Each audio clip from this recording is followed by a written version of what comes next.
ప్రియమైన దేవుని వాళ్ళారా, ఈరోజు మనం నేర్చుకోబోయే పాఠం తండ్రి అయిన దేవుని కోసం నరులు భూమి మీద విడిచిపెట్టవలసిన గుర్తులు అవి ఏంటి, ఎలా ఉంటాయి, ఎందుకు విడిచిపెట్టాలి, వీటికి సంబంధించిన కొన్ని మాటలు బైబిల్ నుంచి మనం ఆలోచిద్దాం. ఒక సంఘటన జరిగినప్పుడు ఆ సందర్భాన్ని పురస్కరించుకొని ఒక జ్ఞాపకం లేదా ఒక గుర్తు అనేది మనం మార్క్ చేసుకుంటూ ఉంటాం. మనకిష్టలేని వారు చనిపోయిన రోజు కానివ్వండి, మనకు నచ్చినది దూరమైన రోజు కానివ్వండి, మనం ఏదైనా సాధించిన రోజు కానివ్వండి, ఇలా పొందిన ప్రతి వాటి విషయంలో మనం కొన్నిటిని గుర్తులుగా పెట్టుకుంటూ ఉంటాం. ముఖ్యంగా క్యాలెండర్లో నోట్ చేసుకోవటం, లేదా ఆ రోజు జరిగిన సందర్భాలను, ఆ తేదీన జరిగిన సందర్భాలను జ్ఞాపకంగా ఉంచుకోవటం అనేది సహజంగా పరిపాటి మనుషుల్లో. ప్రియులారా, దేవుడు భూమి మీద ఆయన లోకాన్ని సృజించిన తరువాత, మనకు జన్మనిచ్చిన తరువాత, ఆయన కూడా ఈ లోకం అంతటినీ ఆయన ఉనికికి సంబంధించి ఆయన ఉన్నాడు అని మనకు తెలియజేయటానికి సూర్యుడు, చంద్రుడు, నక్షత్రాలు, మనం అనుభవించే ఈ భూమి, వీటన్నిటినీ ఆయన ప్రేమను చూపే గుర్తులుగా మనకు పెట్టాడు. అంటే ఇవ్వటం, దేనిని ఆశించకుండా మన కొరకు చెయ్యటమే ప్రకృతిలో దేవుడు తన జ్ఞాపకాన్ని, తన గుర్తును పెట్టాడు. దేవుడు కనిపించడు, ఆత్మ. ఆయన కనిపించకపోయినా ఆయన అదృశ్య లక్షణాలు ప్రకృతిలో ఏ మూలన వెతికినా మనకు కనబడతాయి. ఎందుకంటే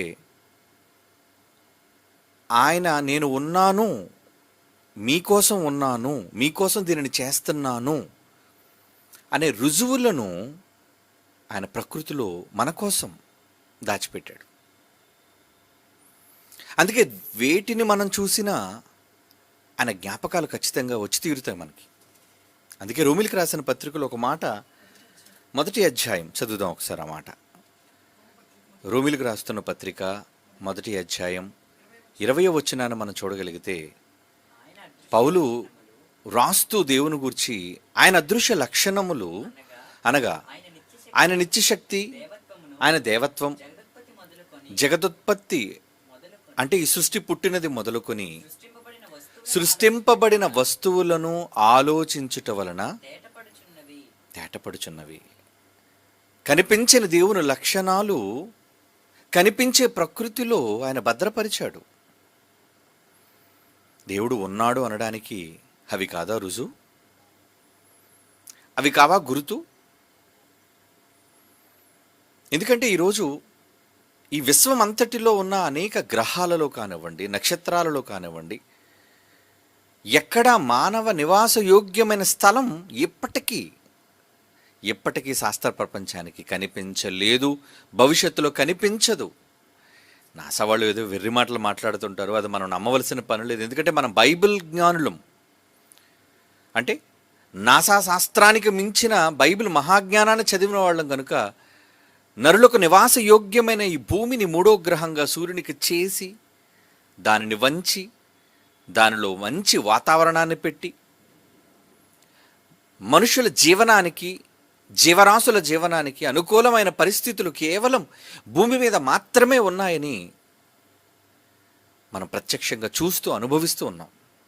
అంటే ఆయన ఉన్నాడు అనడానికి ఇవన్నీ కూడా గుర్తు. ఇవన్నీ కూడా ఆయనను చూపిస్తున్నాయి. ఆయన లక్షణాలను మనకి ప్రత్యక్షంగా కనిపించని దేవుని లక్షణాలను ప్రత్యక్షంగా మనకు చూపిస్తూ ఉన్నాయి.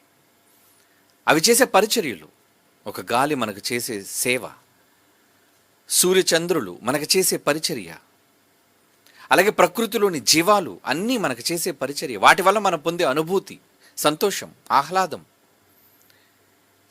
ఇవన్నీ కూడా కనిపించని దేవుని యొక్క లక్షణాలను మనకు చూపిస్తున్నాయి. Very good. ఆయన మనకి ఇన్ని లక్షణాలను చూపిస్తూ ఆయన మనకి ఇన్ని గుర్తులను పెట్టాడు.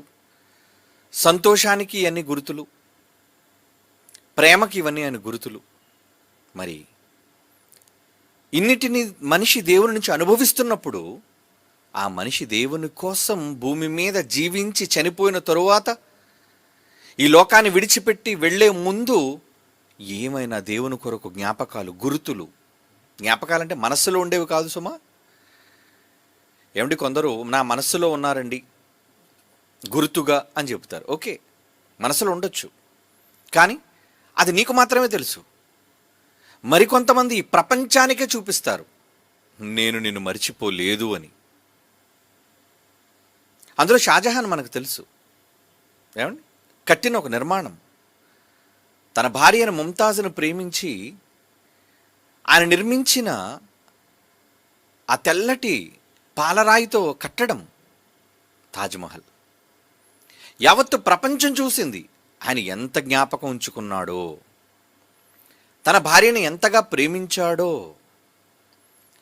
ఈరోజు మనమంతా కూడా భారతదేశంలో దాన్ని ఒక ప్రపంచ వింతగా చెప్పుకుంటూ, అలాగే ప్రేమకు చిహ్నంగా వీళ్ళు మాట్లాడుకుంటూ, అంటే అంతగా అది గుర్తుగా మారింది అంటే తనలోనున్న ప్రేమను సమాజానికి ఒక కట్టడంగా, ఒక నిర్మాణంగా, క్రియలలో చేసి చూపించాడు. అంతే కదా? అవును, అవునండి. మనుషులు చనిపోయినా, మనుషులు వెళ్ళిపోయారు, తరాలు వెళ్ళిపోయాయి, కానీ చరిత్రలో కొంతమంది కొన్ని నిర్మాణాలను చేపట్టారండి. ఆ చేపట్టిన నిర్మాణాలలో ఇప్పటికీ ప్రపంచ వింతలలో ముఖ్యమైన కట్టడాలుగా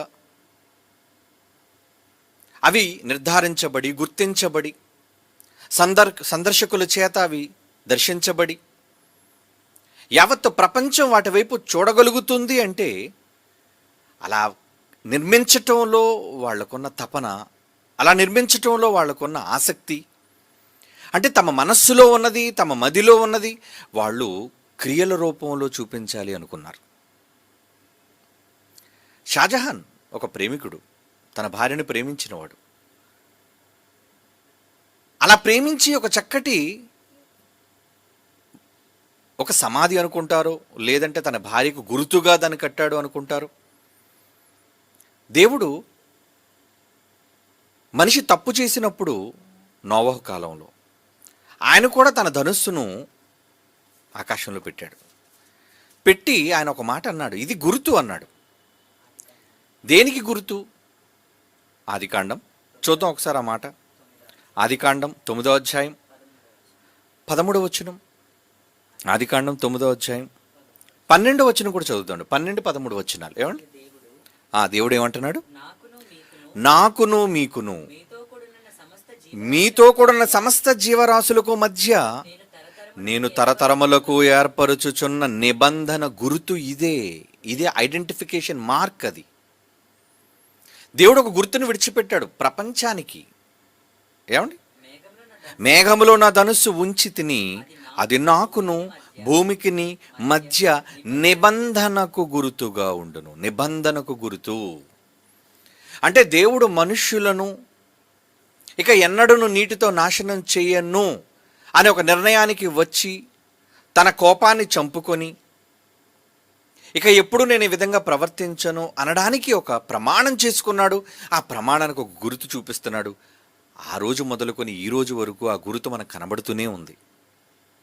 అంటే దేవుని ప్రేమను మనకు కనుపరుస్తూనే ఉంది. అది ప్రపంచవ్యాప్తంగా ఎన్నిసార్లు మనం ధనుస్సులను చూడలేవు చెప్పండి.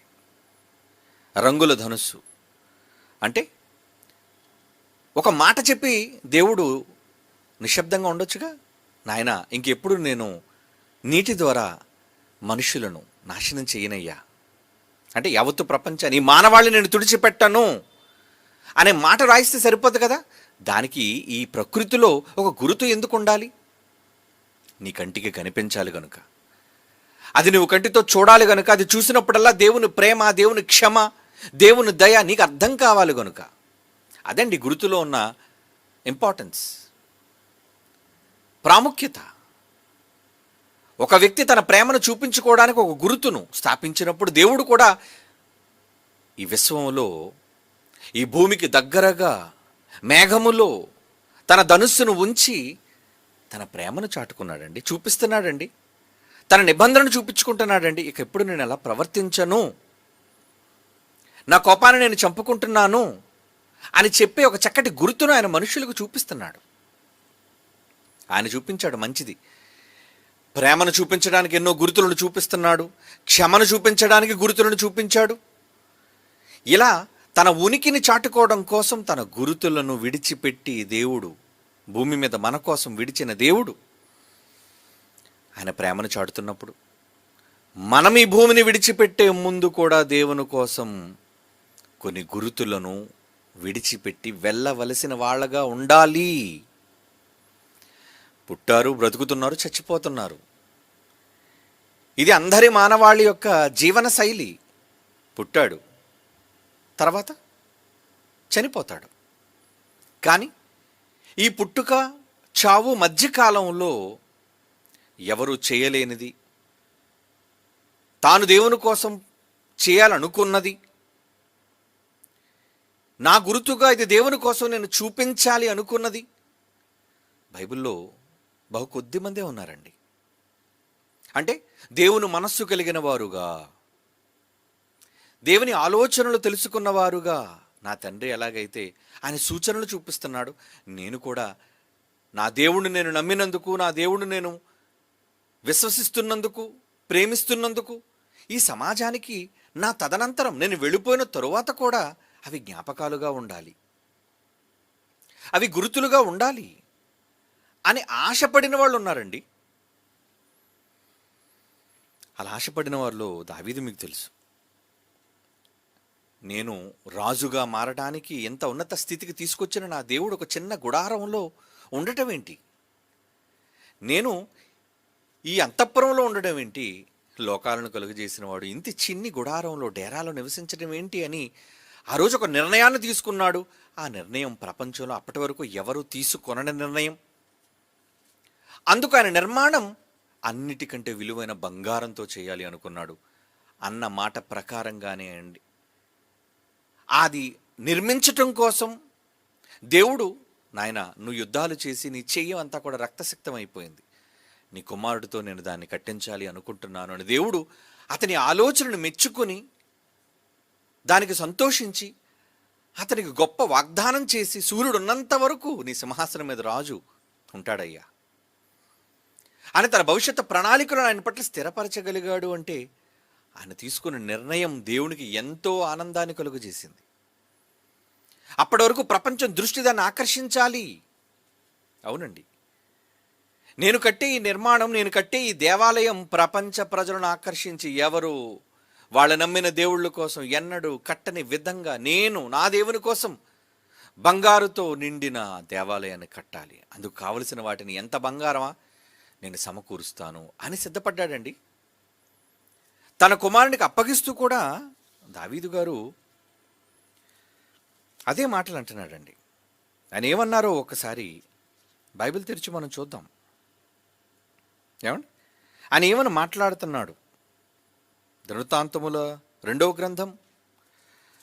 దినవృత్తాంతముల గ్రంథం 6వ అధ్యాయం, 6వ అధ్యాయం 11వ వచనం మనం చూడగలిగితే అక్కడ దేవుడు అంటున్నాడు. చూడండి అక్కడ ఏమని మాట్లాడుతున్నాడు. యెహోవా ఇశ్రాయేలీయులతో చేసిన నిబంధనకు గురుతైన మందసమును దాని యందు ఉంచితినని ఎవరు చెప్తున్నారు ఈ మాట? చదువుదండి, పైనుంచి చదువుకొద్దాం ఆ మాట. 2వ దినవృత్తాంతముల గ్రంథం 6వ అధ్యాయంలో కాస్త 8వ వచనం నుంచి పైనుంచి వద్దామండి. అయితే యెహోవా నా తండ్రి అయిన దావీదుతో సెలవిచ్చినదేమనగా, నా నామ ఘనత కొరకు మందిరమును కట్టింపవలని నీవు ఉద్దేశించిన ఉద్దేశం మంచిదే. కానీ నీవు ఆ మందిరమును కట్టరాదు. నీకు పుట్టబో నీ కుమారుడు నా నామమునకు ఆ మందిరమును కట్టును. అప్పుడు తాను అట్లు చెప్పి ఉన్న మాటను యెహోవా ఇప్పుడు నెరవేర్చి ఉన్నాడు. ఆ రోజు నా తండ్రికి మాట ఇచ్చాడు దావీదుకి, ఈరోజు ఆ మాటను నెరవేరుస్తున్నాడు. యెహోవా సెలవు ప్రకారము నేను నా తండ్రి అయిన దావీదుకు ప్రతిగా రాజునై ఇశ్రాయేలు రాజాసనమందు కూర్చుండి ఇశ్రాయేలు దేవుడని యెహోవా మందిరమును కట్టించి యెహోవా ఇశ్రాయేలుతో చేసిన నిబంధనకు గురుతైన మందసము, అంటే మందసం 2 దేవదూతలతో రాతి పలకలతో చిగురించిన అహరోను కర్రతో, ఏమండి ఆ రోజు మందిరములో ఏదైతే ఉండాలని దేవుడు ఇశ్రాయేలుకు చెప్పాడో, ఆయన నేను నివసిస్తాను, ఈ మందసంలో నేను ఉంటాను అని చెప్పాడు. అసలు మందసం అంటే ఏంటి? దానికే గురుతు అంటున్నాడు చూడండి. 11వ వచనం, అయితే ఇశ్రాయేలుతో చేసిన నిబంధనకు గురుతైన మందసం, నేను మీతో కూడా ఉంటున్నాను, సదాకాలం నేను మీతోనే ఉంటున్నాను, మిమ్మల్ని విడిచిపెట్టను, మిమ్మల్ని ఎడబాయను అన్నాడే, ఆ నిబంధనకు గురుతై ఈ మందసం అంటున్నాడు చూడండి. అది చూడగానే, మందసం చూడగానే ఏం జ్ఞాపకం రావాలి? అందుకే ఆ మందసాన్ని చూచి తన్మయత్తుడై పాపం డ్యాన్స్ వేశాడు, నాట్యం చేశాడండి దావీదు.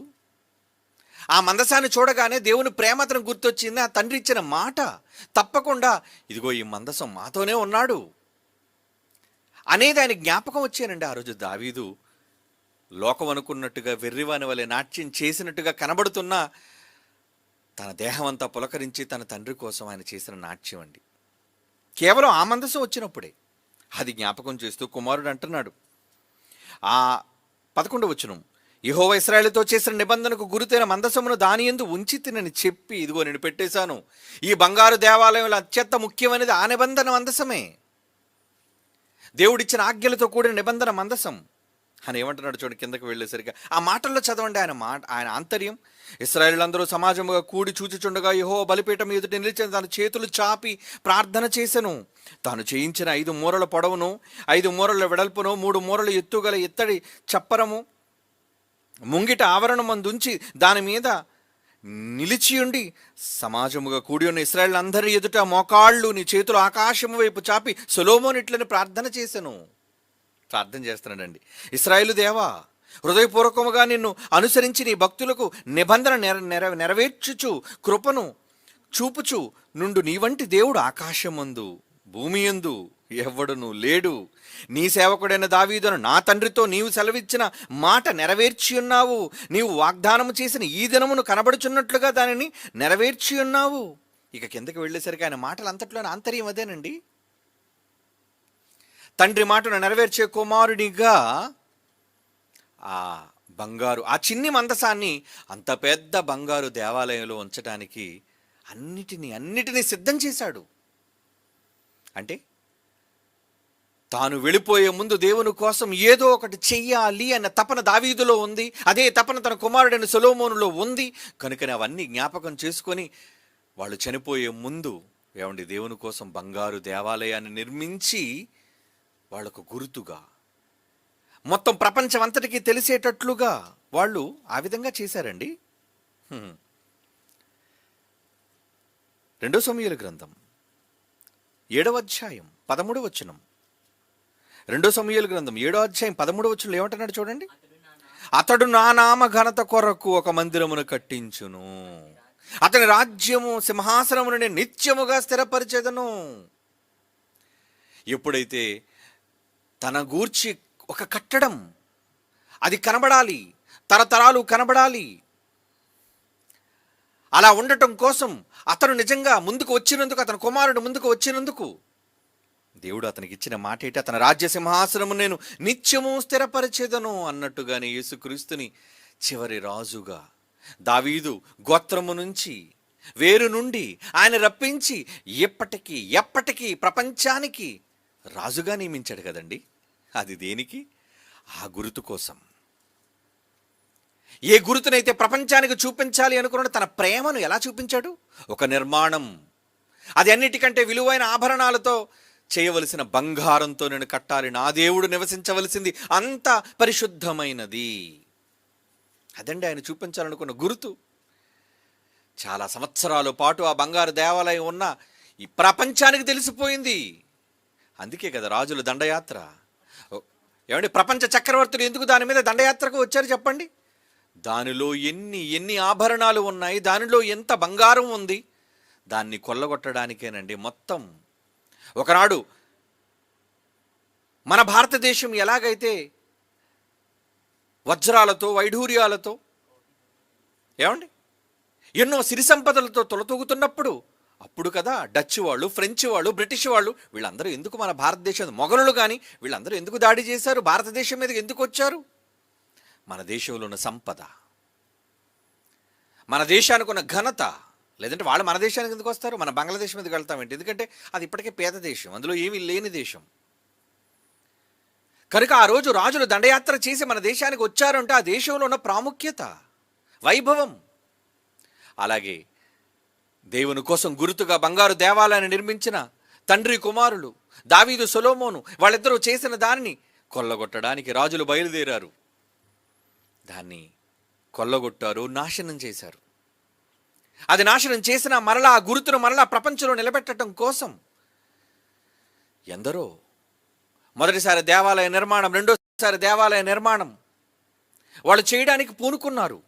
అందులో ఆ దేవాలయ నిర్మాణం కోసం వచ్చిన ఒక వ్యక్తి కోసం దేవుడు ఏమంటున్నాడు చూడండి.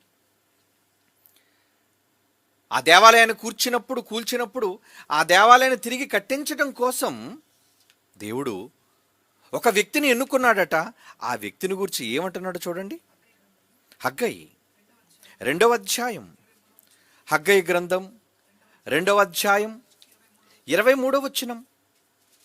హగ్గయి గ్రంథం 2వ అధ్యాయం 23వ వచనం. నా సేవకుడైన షయల్తీయేలు కుమారుడైన జెరుబ్బాబేలు, నేను నిన్ను ఏర్పరచుకొని ఉన్నాను కనుక ఆ దినమున నేను నిన్ను తీసుకుని ముద్ర ఉంగరముగా చేతును. ఇది సైన్యములకు అధిపతిగా యెహోవా వాక్కు. ఏమంటే ముద్ర ఉంగరంగా చేస్తారట ఆయన్ని. అంటే జెరుబ్బాబేలునే ఉంగరం, ఆ ఉంగరంలో ముద్ర. ఏమిటో ఒకప్పుడు రాజులు ముద్ర వేయాలంటే రాజముద్ర అనేవాళ్ళు. వాళ్ళ చేతికున్న ఉంగరానికే ఉండేదండి రాజముద్ర, ముద్రిక. అది ఎప్పుడైతే ఆ ముద్రిక పడిందో అప్పుడు దానిని అంగీకరించేవారు, ఇది పలానా రాజు యొక్క ముద్ర అని. అలా అండి జెరుబ్బాబేలుని ఎలా చేశారటంటే జెరుబ్బాబేలుని చేస్తాడు, అంతేకాదు అది చేతికి ఉంగరం పెట్టాడని కాదు. అక్కడ దేవుని మాటలు చూడండి, అక్కడ ఏమంటున్నాడు. నా సేవకుడైన షయల్తీయేలు కుమారుడైన జెరుబ్బాబేలు, నేను నిన్ను ఏర్పరచుకొని ఉన్నాను. ఎందుకు నేను ఏర్పరచుకున్నాను తెలుసా? నీవు సమాజంలో ఒక గుర్తుగా ఆనాడు నీ పితరులు ఏర్పాటు చేసిన ఆ బంగారు దేవాలయాన్ని తిరిగి నిర్మించటం కోసం నువ్వు సిద్ధపడ్డావయ్యా జెరుబ్బాబేలు. అందుకు ఆ దినమున నేను నిన్ను తీసుకుని ముద్ర ఉంగరముగా చేతును. నిన్నే ఒక ఉంగరంగా, ముద్రతో కూడిన ఉంగరంగా, రాజముద్రికగా నేను నిన్ను మారుస్తాను అంటున్నాడు చూడండి. కేవలం ఆ గురుతును కాపాడుతానన్నందుకు, ఆ గురుతును తిరిగి సమాజానికి చూపిస్తాను అని శపథం పూనినందుకు జెరుబ్బాబేలు. అంటే నిజంగా భూమి మీద భక్తులైన వారు తాము భూమిని విడిచిపెట్టే ముందు వారు దేవుని కొరకు వాళ్ళు సాధించినవి, చేసినవి ముద్రలుగా, గురుతులుగా వాళ్ళు విడిచిపెట్టాలి అనుకున్నారండి. కారణం ఆ గురుతులలో దేవుడు కనబడాలి, ఆ ముద్రలలో దేవుడు కనబడాలి. అవునండి, వాళ్ళు ఆ విధంగా ఆశపడ్డారండి. అందుకు కొంతమంది చేసిన పనులేంటో మనం ఒకసారి చూద్దాం. మొదటి సమూయేలు గ్రంథం 14వ అధ్యాయం 35. మొదటి సమూయేలు గ్రంథం 14వ అధ్యాయం 35. మరియు సౌలు యెహోవాకు ఒక బలిపీఠము కట్టించెను. యెహోవాకు అతడు కట్టించిన మొదటి బలిపీఠం ఇదే. యెహోవాకు ఇష్టమైన దహన బలులు అర్పించడానికి ఒక పెద్ద బలిపీఠాన్ని కట్టించాడటండి. ఎవరు? సౌలు రాజు. ఇంకా ముందుకు వెళితే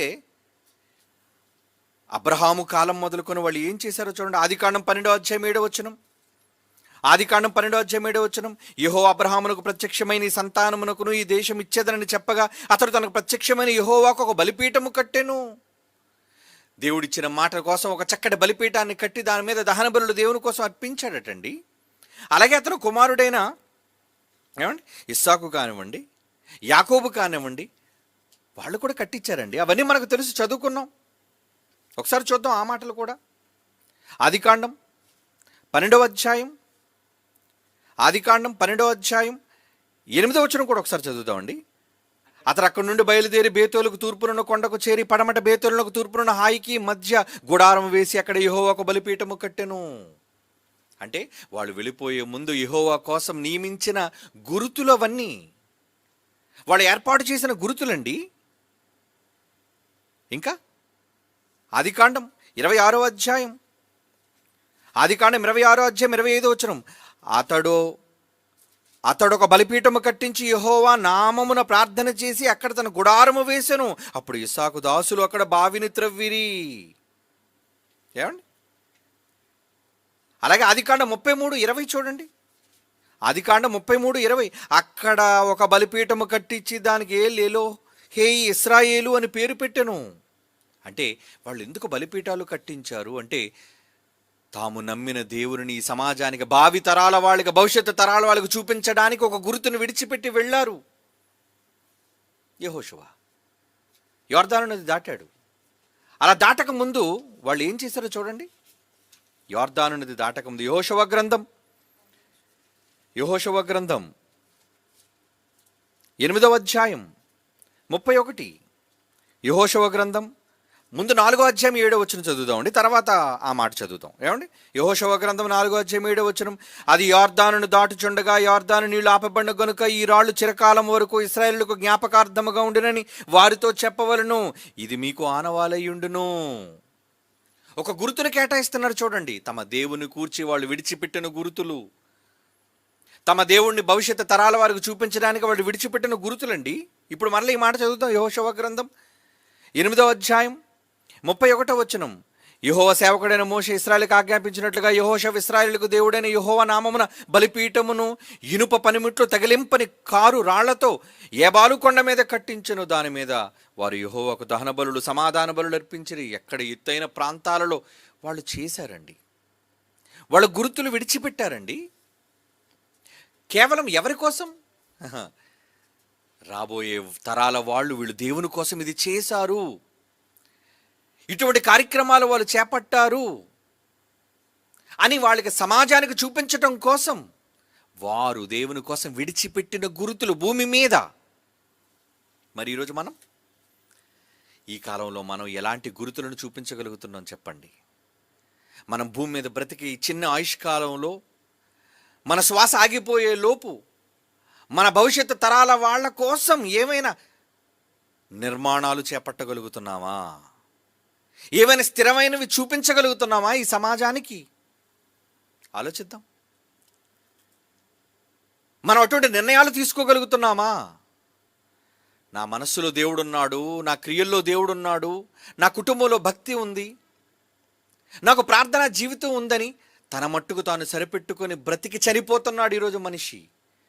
కానీ దేవుడు తాను చేసిన ఉత్తమమైన క్రియలన్నిటిలో గుర్తులను ఏర్పాటు చేసి మనుషులకు ఇచ్చినట్లుగా మనుషులు తమ జీవిత కాలంలో దేవుడు కోసం చేసిన వాటిలో ఎందుకు గుర్తులుగా వాళ్ళు చూపించలేకపోతున్నారు? మనం ఎందుకు గుర్తులను ఈ సమాజానికి చూపించలేకపోతున్నాం? దేవుడు కూడా మనుష్యులను గుర్తుగా, తన వారినిగా ఆయన ఏం చేస్తున్నాడు? ఒక మాట బైబిల్ నుంచి చదువుకుందామండి. ఏమండి? ప్రకటన గ్రంథం 7వ అధ్యాయం 3వ వచనం. ప్రకటన గ్రంథం 7వ అధ్యాయం 3వ వచనం, ఈ దూత, మేము మా దేవునికి దాసులము, వారి నొసళ్ళ యందు ముద్రించు వరకు భూమికైనను సముద్రముకైనను చెట్లకైనను హాని చేయవద్దని బిగ్గరగా చెప్పెను. ఏమంటుంది ఆ దేవదూత? ఎవరిని ముద్రించాలట? మా దేవుని దాసులైన వారి నొసళ్ళ యందు ముద్రించు వరకు. వాళ్ళకి మేము ఐడెంటిటీ, గుర్తింపు ఇవ్వాలి. వీళ్ళు మా వాళ్ళని మేము గుర్తించాలి, వీళ్ళు దేవుని సేవకులను గుర్తింపు వీళ్ళకి కావాలి. అందుకే కోట్ల మంది మనుష్యులు దేవుడు కొంతమందికి గుర్తింపు ఇచ్చాడు. ఎవరికిస్తాడా గుర్తింపు? ఎవరైతే దేవునికి గుర్తులు భూమి మీద ఉన్నప్పుడు విడిచి వెళతారో వాళ్ళకండి దేవుడు కూడా ముద్రిస్తాడు. ముద్ర అంటే ఏమనుకుంటున్నారు? ఐడెంటిటీ, గురుతు. ముద్ర అనగానే అది ఒక గురుతును సూచిస్తుంది. ఈరోజు భూమి మీద ఉన్న మనుష్యుల్లో ఎంతమంది కట? అందరికీ కాదది. దూత ఏమంటుంది? మా దేవునికి దాసులైన వారి నొసళ్ళ యందు. వారి నొసళ్ళ యందు మేము వేయబోయే ముద్ర. అంటే వాళ్ళ ఆలోచనల్లో దేనికోసం వాళ్ళు దేనికోసం ఆలోచనలు? దేవుని కోసం ఏం చేయాలి, దేవుని కోసం భవిష్యత్తులో ఎటువంటి కార్యక్రమాలను నిర్వహించాలి, దేవుని ఈ భూమి మీద స్థిరపరచడం కోసం ఎటువంటి నిర్ణయాలు తీసుకోవాలి అన్న ఆలోచనలు వాళ్ళకు ఉండబట్టే నేను నా కుటుంబం భక్తిగా ఉండి చనిపోతే చాలు అని అనుకోకుండా భవిష్యత్తు తరాల వాళ్ళకి ఏదో ఒకటి గుర్తుగా విడిచిపెట్టి వెళ్ళాలి అన్న ఆలోచనతో ఎవరైతే ఉంటారో వాళ్ళ నొసళ్ళ యందు ముద్ర పడుతుంది. అందరికీ ఉండదు ఈ ముద్ర. ఎవరైతే దేవుని కోసం ఆలోచన కలిగి ఉంటారో, ఆలోచనలో దేవుని కోసం క్రియలలో కష్టపడి శ్రమించి ఆ క్రియలను నెరవేరుస్తారో వాళ్లకు పడుతుందా ముద్ర. ఏమండి, మరొక మాట చూద్దాం. రోమిలికి రాసిన పత్రిక 4వ అధ్యాయం 12వ వచనం. రోమిలికి రాసిన పత్రిక 4వ అధ్యాయం 12వ వచనం. మరియు సున్నతి గలవారికి తండ్రి యొగుటకు అనగా సున్నతి మాత్రం పొందినవారు గాక మన తండ్రి అయిన అబ్రహాము సున్నతి పొందక మునుపు అతను కలిగిన విశ్వాసం యొక్క అడుగుజాడలను బట్టి నడుచుకున్న వారికి తండ్రి అగుటకు అతడు ఆ గురుతును పొందెను. ఐడెంటిటీ ఇచ్చాడు చూసారా? ఎందుకు? ఆయన కట్టించిన బలిపీఠాలు, ఆయన దేవుని కోసం చేసిన త్యాగాలు, ఆయన దేవుని పట్ల చూపించిన కార్యాలు, వీటన్నిటిని బట్టి గురుతు నియమించారట. చూడండి, మళ్ళా చదవండి ఆ మాట. సున్నతి గలవారికి తండ్రి యొగుటకు అనగా సున్నతి మాత్రము పొందినవారుగాక మన తండ్రి అయిన అబ్రహాము సున్నతి పొందక మునుపు అతనికి కలిగిన విశ్వాసము యొక్క అడుగుజాడలను బట్టి వెళ్ళిన ప్రతి చోట ఆయన బలిపీఠాలను కట్టించడం, వెళ్ళిన ప్రతి చోట తన దేవుని గురించి ప్రకటించడం, వెళ్ళిన ప్రతి చోట తన దేవుని యొక్క గొప్పతనాన్ని కీర్తించటం, అవేనండి ఆయన గురుతులు. అందుకే దేవుడు తన దూత ద్వారా ముద్ర వేయించాడు. ఎవరికి? అబ్రహాము. ముద్ర వేయండి ఆయనకి. అబ్రహాం కోసం చెప్తున్నాడండి ఆ మాట. అతని అడుగుజాడలను బట్టి నడుచుకున్న వారికి తండ్రి అగుటకు అతడు ఆ గురుతును పొందెను. ముద్రించాడు దేవుడు. అంటే ఎందరికి వస్తాయి గురుతులు చెప్పండి? ఎంతమందికి దేవుడు ఈ గుర్తులను నియమిస్తాడు చెప్పండి? అందరికీ వచ్చే గుర్తులు కావు. కయ్యనికి వేసినట్లుగా ముఖం మీద వేసే గుర్తు అదేంటి? శాపమయ్యే గుర్తు. అది శాపానికి చిహ్నం. వీడిని చూసినవాడు ఎవడు వీడిని చంపడానికి వీల్లేదు. అందుకే కయ్యను మొహం మీద ఆయన గుర్తు వేశాడు. ఒరే శపించాడు రా, వీడు దేవుడు శాపం విధించాడు. అలాంటి గుర్తులు కాదండి మనం పొందవలసిన, అలాంటి గుర్తులు కాదు. మరి ఎలాంటివి? మన నొసళ్ళ యందు దేవుడు ఎప్పుడు ముద్రిస్తాడు అంటే ఈ ఆలోచనలో, ఈ తలంపులలో ఎప్పుడు దేవుని గూర్చి ఎటువంటివి నేను భూమి మీద స్థిరపరచాలి, భద్రపరచాలి. అవునండి, ఒక మాట చదువుదామండి. ప్రకటన గ్రంథం 14వ అధ్యాయం 9వ వచనం. ప్రకటన గ్రంథం 14వ అధ్యాయం 9వ వచనం. మరియు వేరొక దూత అనగా 3వ దూత వీరి వెంబడి వచ్చి గొప్ప స్వరముతో ఇలాగూ చెప్పును, ఆ క్రూర మృగమునకును దాని ప్రతిమకు గాని ఎవడైనను నమస్కారము చేసి తన నొసటి యందేమి చేతి మీదనైనను ఆ ముద్ర వేయించుకొనని ఎడల. చూసారా? అంటే క్రూర మృగం ముద్ర ఉండకూడదు మరలా. అంటే ఈరోజు మనుష్యులు వేయించుకున్న ముద్రలు క్రూర మృగము కూడా ముద్ర వేస్తుంది. ఏమని? ఏం సాధించాలి, ఏం కట్టాలి, ఏమి సంపాదించాలి. ఏమండి, మీ నాన్న వెళ్ళిపోతూ, మా నాన్న చాలా గొప్పవాడండి, వెళ్ళిపోతూ మాకు ఈ గొప్ప ఇంటిని కట్టించాడండి, మా అందరికి ఇల్లు కట్టాడండి. అదా గుర్తు? చనిపోయిన వాళ్ళకి ప్రతీకగా చూపించేవేంటి? మా నాన్న ఈ బండి కొన్నాడండి, మా నాన్న ఈ ఇల్లు కట్టించాడండి, మా నాన్న ఈ పొలం కొన్నాడండి. ఇవా మీరు లోకానికి విడిచిపెట్టి వెళ్ళే గురుతులు? అది మీ కుటుంబానికి, మీ రక్త సంబంధికులకు. అంటే మీకు సాతాను యొక్క ముద్ర మీ చేతుల మీద, మీ నొసటి మీద పడింది. అంటే మీ కష్టాన్ని, మీ శ్రమను దేనికి గుర్తులుగా మీరు నియమించారు? దేనికి వాడేశారు? మీ జీవితకాలం అంతా కూడా ఇల్లు కట్టడం కోసం, మీ జీవితకాలం అంతా ఆస్తులు సంపాదించడం కోసం, మీ జీవితకాలం అంతా బంగారాలను ఏమండి మణులుగా సాధించడం కోసం. అందుక పోతే పోయాడు కానండి పెద్ద ఆయన మా నాన్నగారు నాకు మాత్రం బాగా సంపాదించి పెట్టారు. ఈరోజు తల్లిదండ్రులైన వాళ్ళు కూడా అందరూ ఆశిస్తుంది ఏంటి? తమ పిల్లలకు ఏదో విడిచిపెట్టి వెళ్ళాలి. మా నాన్న మమ్మల్ని అనాథులుగా విడిచిపెట్టాడు అని మేము అనుకోకూడదు. తర్వాత నేను చనిపోయిన తరువాత ఎప్పుడైనా ఒకళ్ళ ప్రాణాపాయం వేస్తే ప్రతి తండ్రి ప్రతి తల్లి తమ పిల్లల కోసం ఆలోచించేది అదే, నేను వెళ్ళిపోయిన తర్వాత నా పిల్లలు అనాథలైపోతారేమో కనుక నేను వెళ్ళిపోక ముందే వాళ్ళ కోసం ఏదో చెయ్యాలి. ఏమండి, ఏదో చెయ్యాలి అని ఏం చేస్తున్నారు? సంపాదన, గృహ నిర్మాణం. ఏమండి, ఇలా వాళ్ళు సమకూరుస్తున్నవన్నీ ఎవరి కోసం? వాళ్ళ కుటుంబాల కోసం, వాళ్ళ పిల్లల కోసం. అపవాది సాతాను ముద్ర వేశాడు మీకు. మీరు విడిచిపెట్టవలసిన ముద్రలు, గుర్తులు ఇవి కాదు. దేవుడు అంటాడు, నా కోసం నువ్వేం చేశావు? నీకు ఇచ్చిన ఆయుష్కాలంలో నువ్వు ఎవరి కోసం విడిచిపెట్టావు?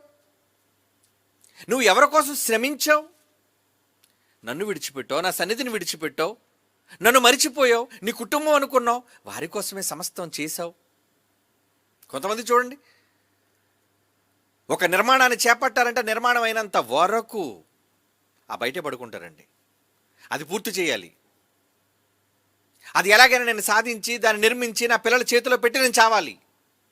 సహజంగా వృద్ధులైన వాళ్ళని మాటలు ఇవ్వేనండి. మీరు అలాంటివి సాధించి గురుతులుగా ఈ లోకంలో ఎందరో ఎన్నో గుర్తులు విడిచిపెట్టి వెళ్ళిపోయారు. ఏమండి, షాజహాన్ వెళ్ళిపోయాడు. ఇంకా కట్టించిన వాళ్ళు తమ ప్రియుల కోసం, ప్రియురాళ్ళ కోసం, కుటుంబాల కోసం, పిల్లల కోసం కట్టించిన నిర్మాణాలుగా ఉన్నాయి. కానీ వాళ్ళు లేరు.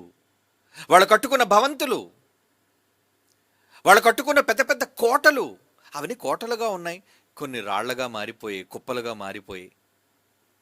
కానీ వాళ్ళు బ్రతికిన కాలం అంతా కూడా భూమి మీద తమ ప్రేమను, పిల్లల మీద ప్రేమను చూపించడానికో, భార్య మీద ప్రేమను చూపించడం కోసమో, రక్త సంబంధుల కోసం ప్రేమను చూపించడం కోసమో వీటన్నిటినీ గురుతులుగా విడిచిపెట్టి వెళ్ళిపోయారు వాళ్ళంతా. కానీ దేవుని కోసం వెళ్ళిపోయే ముందు దేవుని కోసం ఇది నేను గుర్తుగా విడిచిపెట్టి వెళ్ళాను అని మీరు చెప్పుకోవడానికి ఏం సాధించగలుగుతున్నారు చెప్పండి? ఏమండి, పౌలు అంటున్నాడు, నేను కట్టడానికైతే ఏవి నా దగ్గర లేవు, కానీ నా శరీరం అంతా క్రీస్తు యొక్క ముద్రలు, గురుతులు ఉన్నాయి. ఇది చాలదా నాకు? నా వంటి మీద తగిలే గాయాలు, నేను పొందిన దెబ్బలు, నేను పడిన కష్టాలు, ఇవి నాకు గుర్తు చాలు. ఇవి చూసినప్పుడల్లా ఈ గుర్తులలో దేవుడు కూడా కనబడేదేంటి? నా కుమారుడు ఈ గుర్తులు, వాడు ఒంటి నిండా ఈ గాయాలేంటి, ఈ మచ్చలేంటి? రాళ్లతో కొట్టినప్పుడు తగిలిన దెబ్బలయ్యా మచ్చలవి. ఒకటి తక్కువ 40 దెబ్బలు ముమ్మారు తిన్నప్పుడు తగిలిన దెబ్బలయ్యా, ఇవన్నీ మచ్చలయ్యా, వాటివి అవి గుర్తులు. అంటే దేవుని కోసం, ఆయన సేవలో, ఆయన పనిలో, దేవుని కీర్తించటంలో, ఘనపరచటంలో ఆయన సంపాదించినవన్నీ గురుతులు. అంటే మీరు ఎటువంటిది గురుతు మీరు దేవుని కోసం సాధించాలి అనుకుంటున్నారు? ఆయనకున్నాయి గుర్తులు. మరి మనకి ఎటువంటి గుర్తులు మనం సంపాదించుకోగలుగుతున్నాం చెప్పండి? చెప్పుకోవడానికి,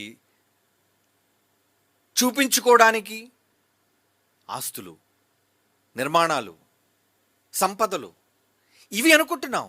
కానీ వాటి వల్ల మీకు ఏ ప్రయోజనము లేదు. దేవుడు మీ నొసటి ఎందైనను మీరు తన దాసులుగా అని మీకు ముద్ర వేయడు.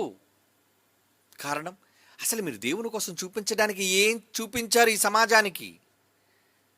మీరు వెళ్ళిపోతూ ఏం విడిచిపెట్టి వెళ్ళారు? మీ ముద్రగా, మీ సూచనగా. ఏమండి, బైబిల్లో మరొక మాట చదువుతామండి. యోహాను సువార్త 6వ అధ్యాయం 27వ వచనం. యోహాను సువార్త 6వ అధ్యాయం 27వ వచనం. క్షయమైన ఆహారము కొరకు కష్టపడకుడి, నశించిపోయే ఆహారం కోసం ఎందుకర్రా ప్రాకులాడుతున్నారు? భూకంపం వస్తే పెళపెళ కూలిపోయే భవనాల కోసం ఎందుకర్రా మీరు తాపత్రయపడుతున్నారు?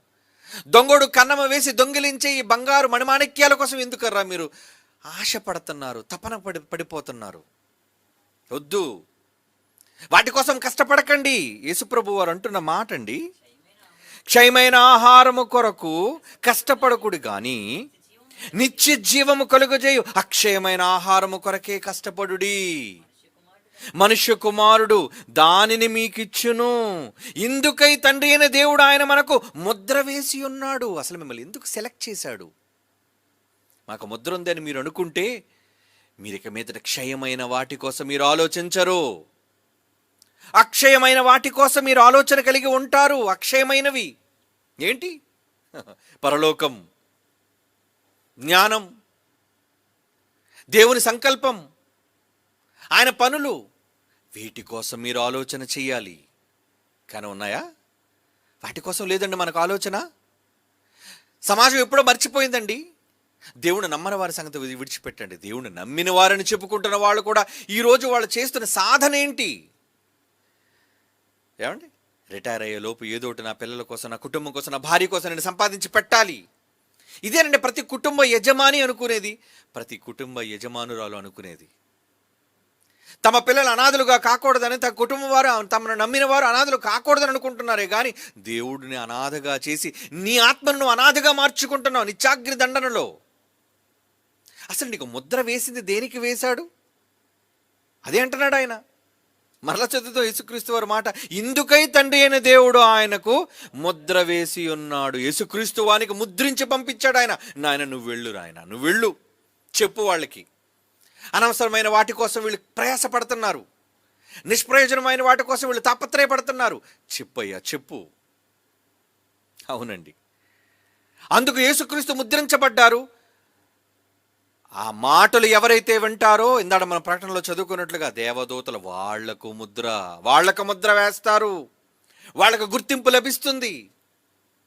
కారణం, వాళ్ళు వెళ్లే ముందు దేవుని కోసం ఏదో ఒకటి భూమి మీద చెయ్యాలి, సాధించాలి అన్న తపనతో ఉన్నవాళ్ళు. వాళ్ళు ఏదో ఒకటి చెయ్యాలి దేవుని కోసం. మరి మనలో ఎటువంటివి ఉన్నాయి చెప్పండి? 2 తిమోతి పత్రిక, పౌలు గారు తిమోతికి రాస్తున్న 2వ పత్రిక 2వ అధ్యాయం 19వ వచనంలో ఏమంటున్నాడు చూడండి.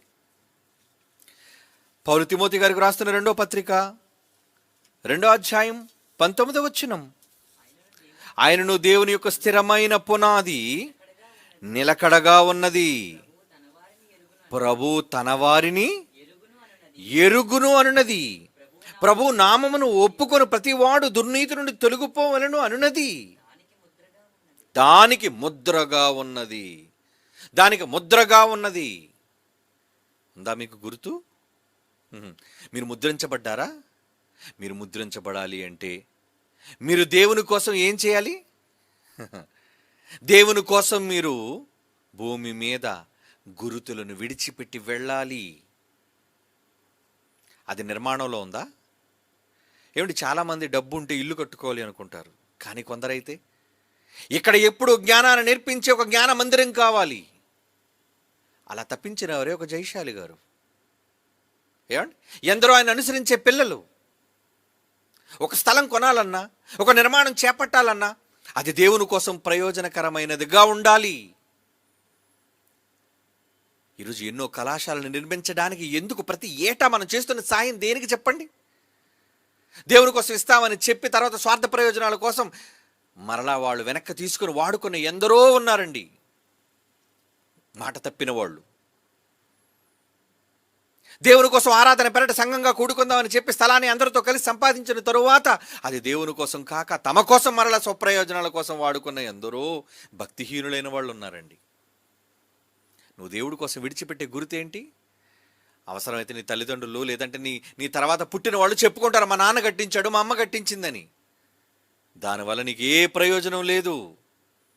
కానీ భవిష్యత్తు తరాల వాళ్ళు ఇదిగోండి ఈ జ్ఞాన నిలయం, ఈ జ్ఞాన కేంద్రం, ఇక్కడ దేవుని ఆరాధన జరగటం కోసం, ఇక్కడ దేవుని జ్ఞానం ప్రకటించడం కోసం వాళ్ళు కృషి చేసి త్యాగం చేసి ఈ గొప్ప నిర్మాణాన్ని చేపట్టారే, అదే గురుతు.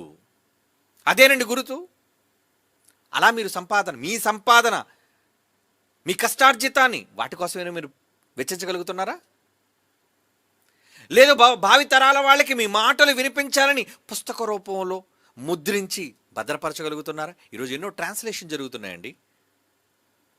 ఎన్నో మాటలు పత్రిక రూపంలోనూ భాషల రూపంలోనూ అవి ముద్రించబడుతున్నాయి. దానికి ఎందరో పెట్టుబడి పెడుతున్నారు. దేనికి? లక్షల రూపాయలు ఎందుకు పెట్టుబడి పెడుతున్నారు తెలుసా? వాళ్ళ స్వప్రయోజనం కోసం కాదు. ఈ మాటలు ఇప్పుడు సిద్ధపరిచి మేము చనిపోతే తర్వాత తరాల వాళ్ళు ఈ మహాజ్ఞానాన్ని నేర్చుకుంటారు. అవి వాళ్ళకు గురుతులు, చనిపోయిన వారికి గురుతులవి. తర్వాత మనం ఈ లోకాన్ని, ఈ తరాన్ని విడిచిపెట్టి మనం వెళ్ళిపోయినా మన తర్వాత తరాల వాళ్ళు మనం చెప్పిన మాటలు, ఏమండి, చాలామంది ప్రసంగాలన్నింటినీ భద్రపరుచుకుంటున్నారండి హార్డ్ డిస్కుల్లో, పెన్ డ్రైవుల్లో. ఎందుకు దాస్తున్నారు? వాటి కోసం ఈరోజు మీరు భద్రంగా మీరు దాచుకున్నారు. మీలో ఎంతమంది ప్రసంగాలన్నింటినీ భద్రపరుచుకున్నారు చెప్పండి? నోట్సే రాసుకోరు. అవునా? మాటలను జాగ్రత్తగా భద్రపరుచుకుందాం అనేది లేదు మీ దగ్గర. అక్కడేనండి మన భక్తి తెలిసిపోతుంది దేవునికి. కాగితాల మీద ఉంచి ఆ తర్వాత పుస్తకాలను పోవటం కాదండి.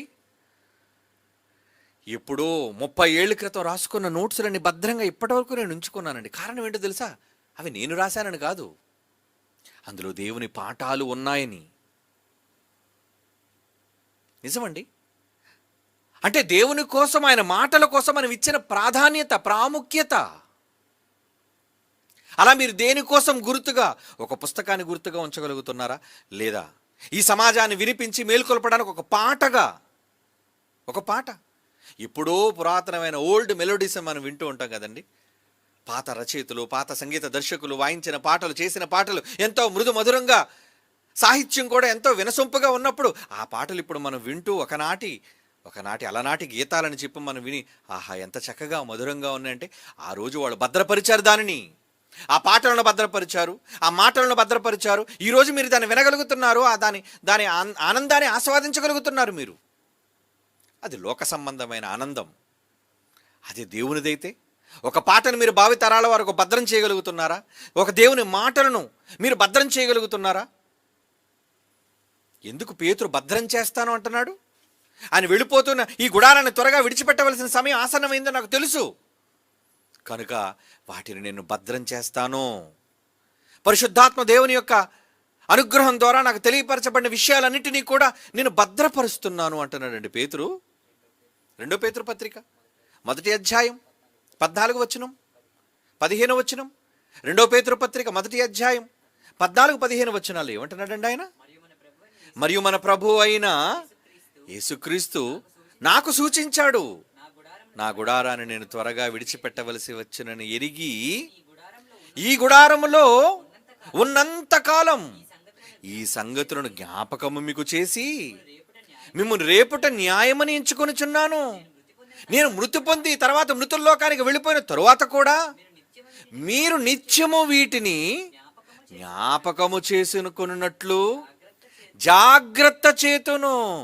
ఏమండి, దస్తావేజులు జాగ్రత్తగా పెట్టుకుంటారండి. సంపాదించిన బంగారాలు తీసుకొచ్చి బ్యాంక్ లాకర్లో దాచుకుంటారండి. ఆహా ఎంత భద్రత మీకు!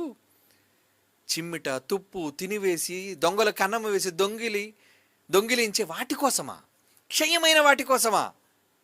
వాటినా మీరు భద్రపరుస్తున్నారు. కానీ మీరు భద్రపరచవలసిన గుర్తులేవి? ఏవి మీరు దాచినవేవి? ఎవరో మహానుభావులు, ఏమండి, డెడ్ సీ స్క్రోల్స్ అని మనం విన్నాం. మనం చదువుకున్న అనేక పత్రికలు, అనేక పుస్తకాలు, పాత నిబంధన కొత్త నిబంధన పుస్తకాలు, మరి ఆ మృత సముద్రం పక్కన ఒక చిన్న గుహలో, కొండలో, మట్టి కొండలో దాచబడి దొరికాయండి మనకి. కుమ్రన్ గుహల్లో, డెడ్ సీ మృత సముద్రం పక్కన కుమ్రన్ గుహల్లో దొరికినవండి అనేక ప్రతులు. అందుకే ఈరోజు బైబిల్ చదవగలుగుతున్నాం. ఎవరో దాచారు దానిని. ఆ మాటలు మనకు దొరకపోతే వాళ్ళు ముద్రించి ఉండేవాళ్ళ? ముద్రించకపోతే మనం ఈరోజు చదువుకుని ఉండేవాళ్ళమా? ఈ జ్ఞానయుక్తమైన సంగతులను మనకు తెలిసి ఉండేవా? అవి వాళ్ళు విడిచిపెట్టిన ముద్రలు. వాళ్ళు దాచి ఉంచకపోతే, వాళ్ళు భద్రపరచకపోతే ఈరోజు ఒక యెషయా గ్రంథం మనకు దొరికేదా? ఒక ఆదికాండం మనకు దొరికేదా? ఒక పౌలు గారి పత్రికలు మనకు దొరికేవా? వేటి కోసం అండి మీ సంపాదన, మీ పెట్టుబడి అంతా కూడా దేనికోసం పెట్టుబడి పెడుతున్నారు చెప్పండి? పిల్లకి నగలు చేయించాలని, ఏమండి, ఇంట్లో అవసరతలు తీరాలని, మనకంటూ స్థిరమైన నివాసం ఉండాలని, వీటి కోసమా మీరు పెట్టుబడులు పెట్టాలనుకుంటున్నారు? ఇవా మీరు పెట్టుబడులు పెట్టి కట్టించి శ్రమపడి గురుతులుగా ఈ లోకంలో విడిచిపెట్టి పోవాలనుకుంటున్నారు? అవి మీకు నిత్య జీవాన్ని కొనిపెట్టలేవు. మీరు విడిచిపెట్టవలసిన గుర్తులేంటో తెలుసా? దేవుని కొరకు గుర్తులు. ఆ మహానుభావుడు ఆ రోజు భద్రపరిచి ఉంచాడు. ఇవన్నీ, ఈ పాటలను దాచి ఉంచాడు, ఈ మాటలను దాచి ఉంచాడు, ఈ ప్రసంగాలను భద్రపరిచాడు, ఈ పుస్తకాలను భద్రపరిచాడు. వీటన్నిటిని భద్రం చేయగలుగుతున్నారా? అలా భద్రం చేయటంలో మీ గుర్తులు ఉన్నాయా? ఏం దాయగలిగారు చెప్పండి దేవుని కోసం? మీరు వెళ్ళిపోయిన తరువాత నేను మృతి పొందిన తరువాత అంటున్నాడు. చూడండి ఎంత మంచి మాట అది. ఇందాక పేతురు గారు అంటున్న మాట అండి. నేను మృతి పొందిన తరువాత కూడా మీరు నిత్యము నిత్యము నిత్యం అంటున్నాడు. చూడండి, ఎప్పుడు ఉండాలి నిత్యము వీటిని జ్ఞాపకము చేసుకున్నట్లు. ఇవి అవసరం. ఎవడో లంకె బిందులలోని, ఏమండి, మణిమాణిక్యాలు దాయడం గొప్ప విషయం కాదు. అప్పుడప్పుడు దొరుకుతుంటే చూసారా? గుహల్లోని, ఏమండి, దొరికే నిధులు కావవి. అవి వాడుకుంటారు, ప్రభుత్వానికి వెళ్ళిపోతాయి, ఆ తర్వాత మనుషుల చేతికి అవి తారుమారుగా మారిపోతాయి. వాళ్ళ అవసరాలకు వాడేసుకుంటారు అంతే. ఎవడో దాచిపెట్టాడు పిచ్చివాడు, ఆడు చచ్చాడు, ఆడు పోయాడు. అలాంటివా? వాటి కోసం మీరు పెట్టుబడి పెట్టాలి అనుకుంటున్నారు? సజీవమైన దేవుని మాటల కోసం మీరు పెట్టుబడి పెట్టాల్సి ఉండగా నిర్జీవమైన వాటి కోసం మీరు పెట్టుబడులు పెడుతున్నారే, అవన్నీ కూడా క్షయమైన మీ ముద్రలో, అంటే అపవాది ముద్ర వేసింది మీకు. దేవుడు మీకు ముద్ర వేసి తన దాసులుగా చేసుకోవాలనుకొని, ఏమండి, తన గుర్తును ప్రేమపూర్వకంగా మీకు చూపిస్తే మనం దేవుని కోసం చూపించే గుర్తులేంటి? నా పిల్లలకి ఇల్లు కట్టానండి, మా అమ్మాయికి ఒక 20 సవరాల బంగారం సంపాదించానండి, మా అబ్బాయికి ఇన్ని లక్షల రూపాయలు దాచిపెట్టానండి. కాదండి. వాటికన్నా గొప్పవి, వాటికన్నా మీకు ప్రయోజనకరమైనవి, మీ భవిష్యత్తులో మీకు ఉపయోగపడేవి ఇదండి. ఏంటివి? దేవుడు కోసం భూమి మీద మీరు విడిచిపెట్టే మీ విలువలు, ట్రయల్స్ అంటారు దాన్ని. మీ గుర్తులు ఏవైతే ఉన్నాయో, ఎప్పుడైనా ఎడారిలో మనం వెళుతున్నప్పుడు మనకు ముందు అడుగులు కనబడ్డాయి అనుకోండి, ఇది ఎవరి నుంచి నడిచి వెళ్ళారన్నమాట, అంటే మనుషులు ఇటు ఒక్క వెళ్ళారన్నమాట. అదే కదండి గుర్తు మనకి. అలాగే ఈ భూమిని మనం విడిచిపెట్టి వెళ్ళే ముందు కూడా దేవుని ఇష్టాన్ని భూమి మీద నెరవేర్చడం కోసం మీరు సంపాదించిన కష్టం, మీరు చెమటొచ్చి సంపాదించిన త్యాగం, దీనిని ఏం చేయాలో తెలుసా? అది ఏ రూపంలో దేవుని కోసం పెట్టుబడి పెడతారు. ఒక ఆలయాన్ని నిర్మిస్తారా?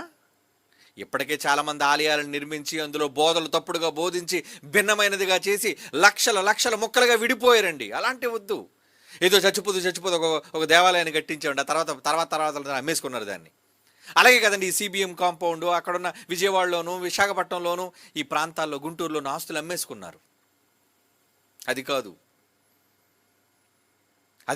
ఈరోజు మన యూనివర్సిటీ ఎవరైనా ఒకళ్ళు దేవుని కోసం రాస్తే భావి తరాలలో ఎవరో ఎప్పుడు మన పిల్లల తరం కూడా దానిని మరలా తమ స్వప్రయోజనాల కోసం వాడుకోకుండా ఉండాలని ఒక నియమావళి, నిబంధన చేసుకుని, ఎందుకంటే చూసాం మనం ఈరోజు స్వార్థపరులైన ఎంతోమంది దోపిడీ విధానం దోచేసుకుంటున్నారు, వాడేసుకుంటున్నారు. వాళ్ళ కష్టార్జితంతో కొనిన దేవుని కోసం దాచిపెట్టిన వాళ్ళు స్వప్రయోజనాల కోసం వాడేసుకున్నారు. అలా మనం కాకూడదనే ఈరోజు ఎంతమంది అయితే యూనివర్సిటీకి తమ ఆస్తులను రాస్తున్నారో అవి ఎప్పటికీ ఎల్లప్పుడూ అది దేవుని కోసమే తప్ప మనుషుల్లో ఎవరికి దాని మీద అధికారం లేదు అని నియమావళి రాసుకొని దానికోసం మనం పని చేస్తున్నాం, కృషి చేస్తున్నాం. అందులో కళాశాల నిర్మాణం ఆరంభించాం. ఎందరో కళాశాల నిర్మాణాన్ని ఆరంభించారు. కళాశాలకం దేవాలయాలు కూడుకునే చోటు, సంఘం ఆరాధించే స్థలం. అంటే వాటిని చూచినప్పుడల్లా అలాంటి వాటి కోసం పెట్టుబడి పెట్టి మీ నామాన్ని చిరస్మరణీయంగా చేసుకోవాలనుకుంటున్నారా? లేదంటే మీ పిల్లల కోసం, వాళ్ళ గొప్ప కోసం, వాళ్ళ భుక్తి కోసం వీటినో సాధించి, వీటినో నిర్మించి, గుర్తులుగా వాళ్ళకి విడిచిపెట్టి, ఇది మా అమ్మ గాజులు, అప్పుడప్పుడు ఆడవాళ్ళు మాట్లాడుతూ, ఏమండి మా అమ్మ వెళ్ళిపోతూ ఇచ్చేసిన గాజులండి, మా అమ్మ వెళ్ళిపోతూ ఇచ్చేసిన హారం అండి, మా అమ్మ వెళ్ళిపోతూ ఇచ్చేసిన చీరలండి ఇవి, మా నాన్న వెళ్ళిపోతూ నాకు సంపాదించి ఇచ్చిన ఆస్తులండి ఇవి. అలా చెప్పుకునేటట్టు ఉండకండి. మన పరలోకపు తండ్రి మనల్ని గుర్తుగా ఎందుకు నియమించాడు? ఇదిగో ఇలాంటి గుర్తులను భూమి మీద విడిచిపెట్టి ఆయన దగ్గరికి వెళ్ళాలి. అప్పుడే మనం ఆయన దాసులం, అప్పుడే ఆయన మనల్ని ముద్రిస్తాడు.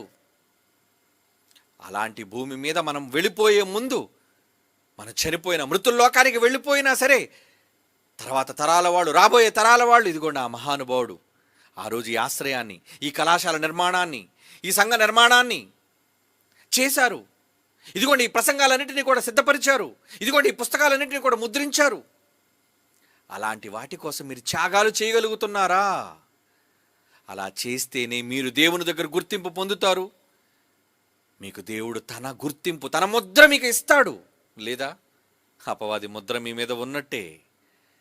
దాని ముద్రకు లోనై దేవుని చేత గుర్తింపు నొందని వారుగా మీరు కళ్ళు మూయటం కన్నా దేవుని గుర్తింపు పొందేటట్లుగా మనం ఒకనాటి పితరుల కాలంలో ఏవేవైతే చేసి తమ దేవుళ్ళ కోసం, తాము నమ్మిన దేవుని కోసం వాళ్ళు చేశారో, అలాగే మనం కూడా ఈ తరంలో మనం నమ్మిన దేవాది దేవుని కోసం గుర్తులను విడిచిపెట్టి కన్నుమూయాలి. మనం విడిచిపెట్టి వెళ్ళాలి.